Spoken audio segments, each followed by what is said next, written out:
Nendang le. Pak ketua dia tihat eh. Pulang tiga hin. Pak ketua dia tihat eh. Dia Pak ketua dia bawa pukul. Aduh ya Allah. Oh, pada apa bawa? Pada apa? Yang pasti buang angin Bang Him. Kadang angin mesti beliung bawa no. Ya. Kapan kan? Okey Bang Him, nyo baru mantap. Nak nak kalah Pak Marwan. Pak Arif Fadilah. Kota Bandar Aceh ke bang ke pegot ke? Cina Galan di bidang pendidikan. Beasiswa rata sekolah kagak bagi. Di bidang kesihatan. Puskesmas nyan na doktor spesialis. Alih nyan Bang Him di bidang infrastruktur kota. Jalan rapi.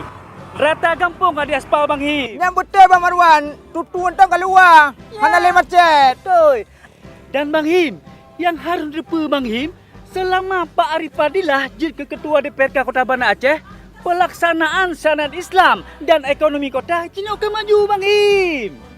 Betul Bang Marwan. Kota akan maju. Selama Pak Arif Fadilah jadi ketua DPRK. Makasih Bang Him. Mulai Cina, jak sama-sama kita yang dah dukung dan tak antar Pak Arif Fadilah UDPRA ni bak pemilu 2019-nya. Tentu aja bak Partai Demokrat nombor 5 Bang Him.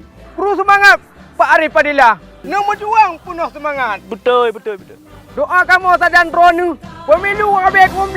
Insya-Allah Tron menang untuk DPRA. Amin. Partai Demokrat berbakti untuk Ibu Pertiwi.